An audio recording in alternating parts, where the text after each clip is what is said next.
നിങ്ങളുടെ പുരോഗതിയെ മറ്റുള്ളവരുടേതുമായി താരതമ്യം ചെയ്യരുത്. നമുക്കെല്ലാവർക്കും സ്വന്തം ദൂരം സഞ്ചരിക്കാൻ സ്വന്തം സമയം ആവശ്യമാണ്.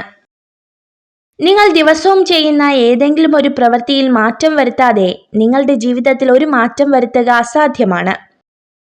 നിങ്ങളെ ശല്യപ്പെടുത്തുന്നവരിലല്ല, നിങ്ങളെ പ്രചോദിപ്പിക്കുന്ന ആളുകളിൽ ശ്രദ്ധ കേന്ദ്രീകരിക്കുക. ആളുകൾ തിരക്കിലായിരിക്കുമ്പോൾ കൂടുതൽ സന്തുഷ്ടരായിരിക്കും. കാരണം ഇത് ജീവിതത്തിലെ നെഗറ്റീവ് കാര്യങ്ങളെക്കുറിച്ച് ചിന്തിക്കുന്നതിൽ നിന്നും അവരെ തടയുന്നു. നദികൾ ഒരിക്കലും പുറകോട്ട് സഞ്ചരിക്കില്ല. അതുപോലെ നിങ്ങളും ഏതൊരു പ്രതിസന്ധികളെയും നേരിട്ട് മുന്നോട്ടു പോവുക. നിങ്ങൾക്ക് വിജയിക്കണമെങ്കിൽ നിങ്ങൾ ഒരു നിയമത്തെ മാനിക്കണം. ഒരിക്കലും നിങ്ങളോട് തന്നെ കള്ളം പറയരുത്. മിണ്ടാൻ ആരുമില്ലാത്തപ്പോൾ തേടി വരുന്നവരല്ല, മറിച്ച് മിണ്ടാൻ ഒരുപാട് പേർ ഉള്ളപ്പോഴും നമുക്ക് വേണ്ടി സമയം കണ്ടെത്തുന്നവരെയാണ് ചേർത്തു പിടിക്കേണ്ടത്. ഒരാളുടെ യഥാർത്ഥ സ്വഭാവം എന്താണെന്ന് അറിയാൻ അയാൾ തന്നേക്കാൾ താഴ്ന്നവരോട് എങ്ങനെ പെരുമാറുന്നു എന്ന് ശ്രദ്ധിച്ചാൽ മനസ്സിലാകും.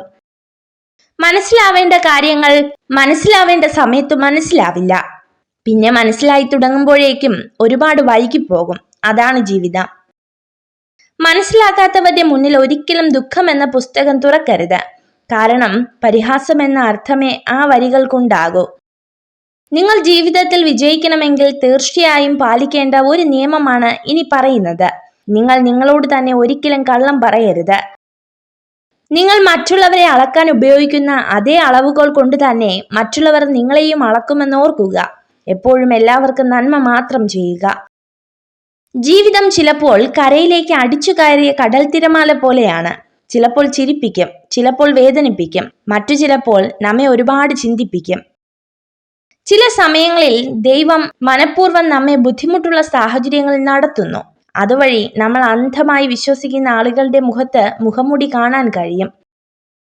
ഒരു സ്ത്രീ നിങ്ങളുമായുള്ള ബന്ധം അവസാനിപ്പിക്കാനും നിങ്ങളെ വിട്ടുപോകുവാനും ആഗ്രഹിച്ചാൽ അവൾ നിങ്ങളെ ആദ്യമേ തന്നെ അവിശ്വസിക്കാൻ തുടങ്ങും. നല്ല കാര്യങ്ങൾ ചെയ്തുകൊണ്ടിരിക്കുക. ആരെയും ബോധ്യപ്പെടുത്താൻ ശ്രമിക്കാതിരിക്കുക. ആളുകൾ ഒരിക്കലും നമ്മളിൽ സന്തുഷ്ടരാവില്ല. ആരിൽ നിന്നും ഒരു നന്ദി വാക്ക് പോലും പ്രതീക്ഷിക്കേണ്ടതുമില്ല. ഫലം ഇച്ഛിക്കാതെ കർമ്മം ചെയ്യുക. വിജയം ഉറപ്പായും നമ്മെ തേടിയെത്തും. നിങ്ങൾ ഈ വീഡിയോ കണ്ടതിന് നന്ദി. ഇതുപോലുള്ള കൂടുതൽ വീഡിയോകൾക്കായി ചാനൽ സബ്സ്ക്രൈബ് ചെയ്യൂ.